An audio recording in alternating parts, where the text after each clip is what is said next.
Dicen por ahí que lo prometido es deuda, y como les prometí, les tengo la fabulosa parte 2 del top de las 10 peores dictaduras de todo el mundo. Y déjenme decirles que los puestos anteriores son meros alfeñiques comparados con el top 5. Dani Ortega y Gurbanguly son meros aspirantes a dictadores si los comparamos con los que se vienen. Y agárrense bien, porque se vienen muy fuerte. Antes de ir con el top, quiero hacerles una propuesta indecente. Constantemente YouTube me desmonetiza mis videos, o no me permite subir aquellos considerados como contenido delicado. Por este motivo es que habilité la sección de miembros del canal, en la cual subo contenido exclusivo como el peor crimen perpetrado en Indonesia, o el caso del presidente latinoamericano amante del CP, y muchos más videos que se vienen este año. Y lo mejor es que puedes acceder a todo esto por solo 29 pesitos al mes. ¿Qué esperas? Únete a todos estos finos caballeros que apoyan mensualmente mi contenido. Todos ellos declaran que sus vidas mejoraron con solo hacerlo y su tula creció 15 centímetros. Sin duda alguna, es toda una ganga. Ya sin más que agregar, vamos de lleno con el video. En el video anterior los incité a adivinar qué países veríamos en los primeros puestos, y déjenme decirles que me siento muy orgulloso, ya que muchos de ustedes acertaron en la mayoría de ellos. Pero de una vez les aclaro que no, la Venezuela de Maduro no está en el top 5. Ya sé, yo también me llevé una enorme sorpresa, pero esto puede deberse a que el estudio de The Economist concluyó su investigación a finales de 2023 y publicó los resultados hasta agosto del 2024, cuando todos sabemos que justo el año pasado la tiranía de Maduro se intensificó al 500%. Sin duda alguna, el muy se perfila para entrar al podio en el siguiente año, pero por lo pronto vamos con la posición 5 y por el culo te la hinco.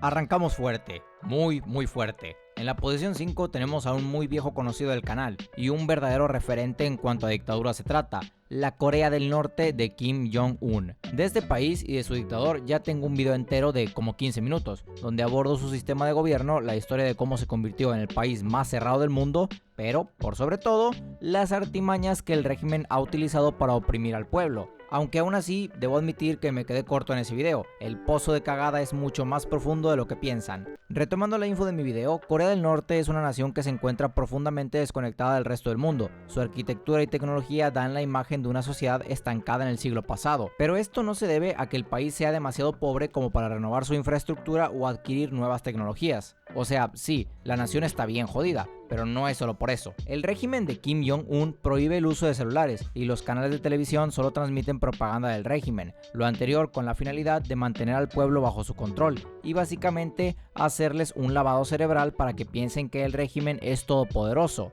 O sea, la gente dentro de Corea del Norte no sabe sobre la caída de la URSS, a estos carnales jamás les llegó la noticia sobre la caída del muro de Berlín. Las pocas personas que tienen acceso a un smartphone ni siquiera pueden usarlo de forma libre, ya que solo tienen acceso a páginas controladas por el régimen, y la prensa, pues digamos que no existe, ya que los periodistas tienen absolutamente prohibido ingresar al país. Esta es la razón por la cual tenemos tan pocas imágenes o noticias de dentro de Corea del Norte. Solo unos pocos han arriesgado a introducir de contrabando cámaras o celulares, aunque esto represente el riesgo de ser apresados, y obligados a realizar trabajos forzados hasta la muerte, el cual fue el caso del norteamericano Otto Weinberg, quien, aunque rogó por su vida y pidió perdón por el terrible crimen de despegar un cartel propagandístico del régimen en la pared de un hotel, este sufrió en carne viva lo cruel que pueden ser las autoridades norcoreanas. Ahora bien, todo lo anterior es solo lo que comenté en el video, pero vamos más lejos. Kim Jong-un tiene tal obsesión con mantener el control sobre su propia gente y tiene tan pocos escrúpulos que una de las formas con la que Corea del Norte recauda fondos para mantener su gobierno es al enviar a su gente a trabajar al extranjero.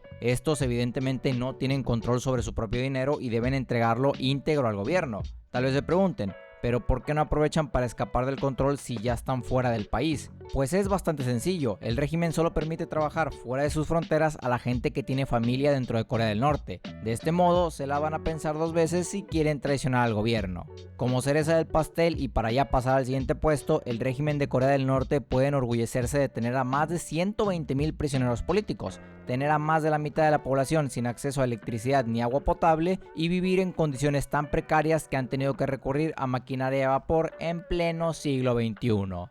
Kimi, tú sabes que te quiero. Mi video sobre Corea del Norte es uno de los más vistos del canal y trajo mucha gente nueva, pero tenemos que admitirlo, tu país es una mierda. En el puesto 4 tenemos al que podría ser el país que más veces me han pedido que le saque video. No exagero, hay como 3 cabrones que en cada video nuevo que subo me piden que haga un video sobre Myanmar. Pero no se preocupen, pronto les cumpliré su deseo. ¿Qué se puede hablar sobre Myanmar?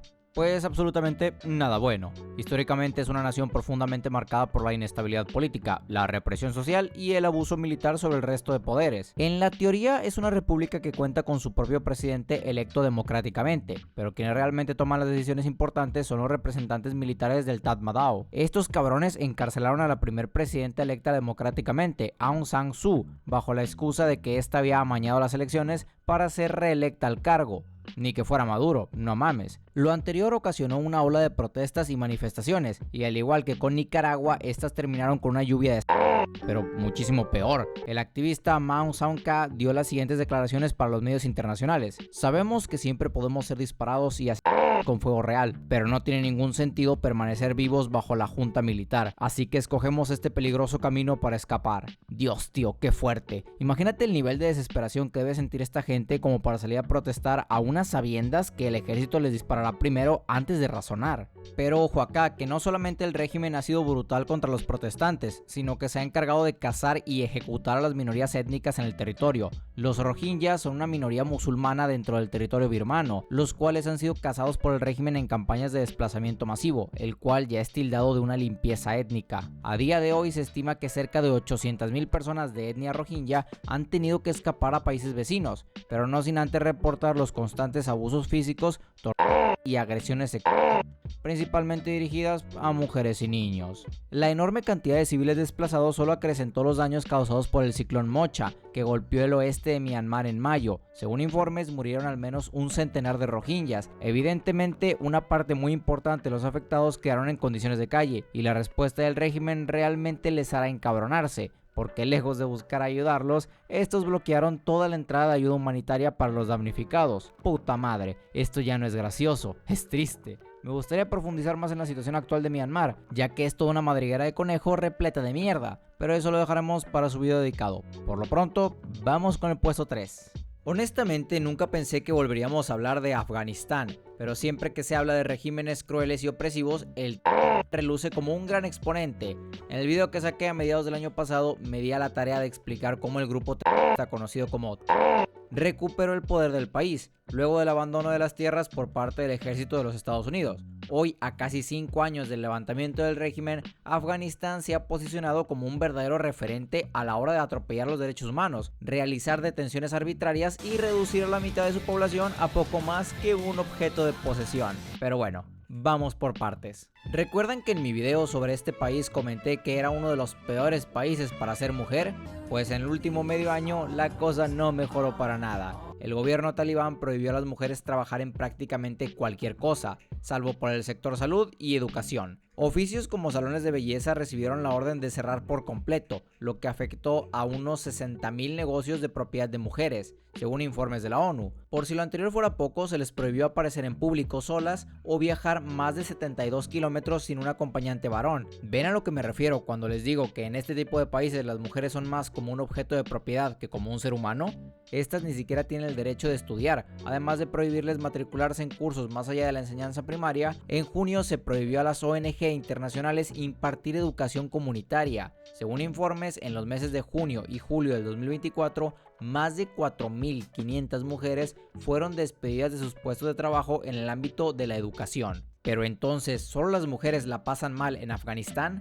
No mames, claro que no. Incluso ahora, cuando los talibán ya tomaron el poder, la población civil siguió sufriendo de ataques en todo el país. La misión de asistencia de la ONU en Afganistán registró un total de 3,774 víctimas civiles entre agosto del 2021 y mayo del 2023. Esto se atribuye en su mayoría al grupo armado Estado Islámico en la provincia de Jorazán. El 13 de octubre del pasado 2024, este grupo reivindicó la autoría de un atentado contra una mezquita chiita Hazara en la provincia de Baghlan, en el que murieron al menos 20 personas y más de 60 resultaron heridas. En un informe publicado en junio, en el contexto de los combates contra el Frente de Resistencia Nacional, los talibán habían aplicado castigos colectivos a la población civil en la provincia de Pashir, incluidos arrestos arbitrarios masivos o incluso de aldeas enteras. Asimismo, en el informe se confirmaba que los habían ejecutado de manera extrajudicial a por lo menos 14 detenidos del Frente de Resistencia Nacional en los distritos de Ken y Daraa, solo entre el 12 y el 14 de septiembre,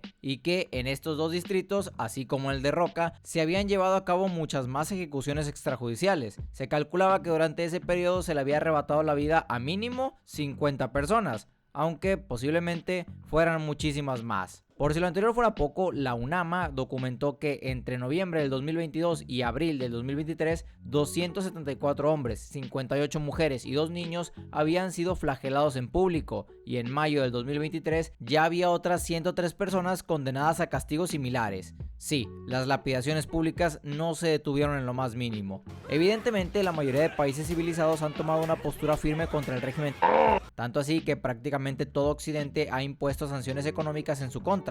Esto ha llevado a que el país tenga un índice de pobreza de casi el 60%. Para el 2023, cerca del 35% de los ciudadanos percibían apenas un ingreso de poco más de $2 al día, y en cuanto al acceso a servicios básicos, pues apenas el 20% de la gente tenía agua potable. Pero, ¿qué está haciendo el régimen ante esta precaria situación? Pues la verdad es que están más preocupados por castigar con pena de muerte a los homosexuales antes que darle atención médica básica a los afganos en situación de pobreza extrema. Una disculpa, chavales, pero ya se me revolvió el estómago de tanto hablar de estos cabrones, así que mejor pasemos con el puesto número 2.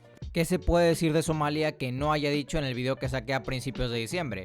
Pues realmente bastante poco, ya que como dije en aquel video, tendrías que ser ciego para no darte cuenta de por qué este lugar es un tambo de basura lleno de excremento envuelto en llamas. Muy específico, pues con eso se da una idea de cómo está Somalia. Para empezar, no podemos decir ni que existe un gobierno como tal, ya que el territorio está fragmentado y controlado por diferentes facciones. Si bien la parte sur está controlada por un gobierno central, el norte fue tomado por grupos armados, los cuales establecieron su propio gobierno, siendo estos Somalilandia y Puntlandia. Evidentemente estos no están ni reconocidos a nivel internacional, así que en papel siguen siendo parte de Somalia. Aunque bueno, incluso Somalia está a otro golpe de estado de perder su estatus como nación soberana, y más si tenemos en cuenta la guerra civil donde el grupo terrorista Al-Shabaab ha demostrado ser mucho más que solo un dolor de cabeza para el régimen. Pero no perdamos el hilo de la conversación. El hecho de que no exista un gobierno de facto repercute en que diversos grupos guerrilleros han optado por dominar ciertas regiones con puño de hierro, desde cobrar piso a los comerciantes hasta el tráfico de sustancias. La economía de la nación está rota, pero no solo por la inestabilidad financiera, ni por la escasez de recursos, sino porque el gobierno de Somalia es el más corrupto dentro de los 180 países registrados en el ranking de Transparency International, y lleva desde 2006 con ese puesto. Como dije en el video dedicado a este país, existe una fuerte división social entre clanes, y cuando gente perteneciente a algún clan obtiene un puesto político, es natural que se inclinen a favor de los suyos, desde preferencias a la hora de distribuir recursos estatales hasta la emisión de permisos y concesiones. Pero la corrupción no es el único problema del gobierno, no, el régimen actual es solamente el heredero de un largo historial de problemas generados por dictaduras anteriores. Bajo el régimen de Barre, el pueblo somalí experimentó una brutal represión. La oposición política, las comunidades étnicas no alineadas con el régimen y los movimientos separatistas fueron duramente perseguidos y castigados. Torturas y desapariciones forzosas eran prácticas muy comunes. Aunque Barre fue derrocado tras múltiples conflictos armados contra los clanes más fuertes de la región, esto solo significó el inicio de una época anárquica. Hoy en día Somalia aún se encuentra luchando por construir su nación después de más de 30 años de caos y dictadura. Aunque han pasado 3 décadas desde la caída de Barre, los efectos del régimen autoritario siguen presentes. Las instituciones públicas siguen siendo muy débiles y la violencia persiste por parte de grupos como el antes mencionado Al-Shabaab, y junto con la pobreza extrema que se sufre, dificultan la recuperación y prosperidad del país. Como cereza del pastel, Somalia sufre de una tremenda crisis de desplazamiento. Debido a múltiples desastres naturales y los ya regulares enfrentamientos armados, la gente se ha visto obligada a moverse a otras regiones, pero esto a su vez ha generado roces y conflictos entre múltiples clanes, los cuales terminan con casos de discriminación y abusos contra los desplazados. Vaya, que en Somalia se está viviendo una verdadera crisis en todo sentido, tanto en el económico, social, político y humanitario. Pero si quieren conocer más a fondo la situación de este país, vayan a ver mi video, la neta quedó muy chido.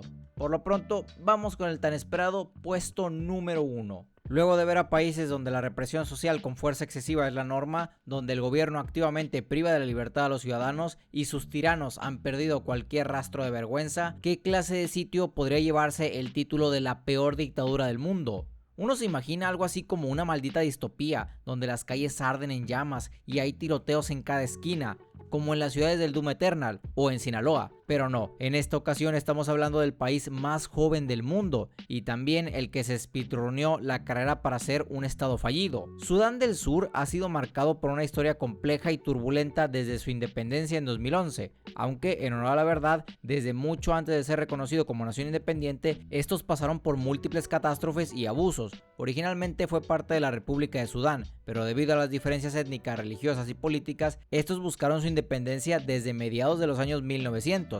Debido a que el régimen de aquel entonces no iba a permitir que el territorio del sur se independizara, este último se volvió la cuna de múltiples grupos guerrilleros, los cuales respondían a las necesidades de diferentes grupos étnicos. La tragedia no tardó en llegar, y entre Sudán del Norte y Sudán del Sur explotó la Primera Guerra Civil, la cual duró 16 años y costó la vida de más de 1 millón de personas. Pero si tener una guerra civil no fuera suficiente, al poco tiempo de crear un tratado de paz, estalló una segunda guerra civil, pero mucho más sangrienta, ya que tomó la vida de 2.5 millones de personas. Este terrible conflicto llevó a Sudán a aceptar la independencia del sur, el cual tuvo el apoyo de otros países como Israel. En 2011 fueron reconocidos como un país soberano, pero ¿qué creen? Pues que estalló una tercera guerra civil, aunque ahora solo dentro del territorio de Sudán del Sur. Vamos a ver, tenían un hervidero de grupos guerrilleros, los cuales solamente se aliaron porque tenían un enemigo en común en esa época. ¿En serio pensaron que todos se iban a agarrar de las manos y cantar Kumbaya una vez que terminaran la guerra? El contexto anterior sirvió para crear el infierno en la tierra que es Sudán del Sur. Bajo el ambiente de una guerra se llevaron a cabo múltiples atropellos a los derechos humanos, desapariciones forzadas, agresiones sexuales e incluso el regreso del sistema esclavista. Sí, estos cabrones retrocedieron como 200 años de avances en los derechos humanos. El territorio ha sido tan caótico que su primer presidente desde su independencia en 2011 murió bajo circunstancias misteriosas, apenas 20 días después de tomar el cargo. La llegada al poder del actual presidente de Sudán del Sur, Salva Kiir Mayardit, marcó el inicio de una nación represiva. Kiir, miembro de la etnia dinka, ha mantenido el poder en un sistema político que ha sido criticado por su autoritarismo, falta de democracia y falta de transparencia. Sudán del Sur tiene uno de los gobiernos más corruptos de todo el mundo, igualando a Siria y hasta Venezuela, siendo superado únicamente por Somalia. La infraestructura de la nación es menos que precaria. Decir que existe un sistema de salud o educación sería un halago, y la economía está severamente fracturada. De hecho, Sudán del Sur está entre los países más pobres del mundo y lo lleva haciendo ya por muchos años. Lejos de mostrar interés por mejorar las condiciones materiales de su gente, el régimen de Mayardit centra sus esfuerzos en mantener un control con lujo de violencia sobre su población. La ONU declaró que había documentado 25 ejecuciones extrajudiciales que habían tenido lugar entre enero y noviembre del 2023. La peor parte es que quienes sufren las consecuencias de este contexto tan cruel no solo son los adultos. Según los informes del 2023 del secretario general de la ONU sobre la situación en Sudán del Sur, entre junio y noviembre se cometieron violaciones graves de derechos humanos contra 180 niños y niñas, incluido el reclutamiento y uso de 103 como elementos guerrilleros, el homicidio de 24 niños y niñas, la mutilación de 4 de ellos y la violación de una niña. Si todo lo anterior fuera poco, Sudán del Sur también sufre de carencias en alimentación, una crisis de desplazamiento masivo, la negación de ayuda humanitaria, impunidad, censura y reclusiones arbitrarias. En pocas palabras, se han ganado con creces el título de la peor dictadura del mundo, aunque la competencia estará bastante dura el próximo año, que Maduro viene con todo. Pero si quieren conocer a fondo la situación actual de Sudán del Sur o de otros países del top, díganmelo en la caja de comentarios. Por lo pronto, hasta aquí quedará el video. ¿Les gustó este top? ¿Quisieran ver uno nuevo sobre los países más pobres o los más violentos de todo el mundo? Pues eso también coméntenlo acá abajo. Por mi parte, esto ha sido todo y yo me despido. Pero no sin antes preguntarles, ¿de qué nos quejaremos la próxima?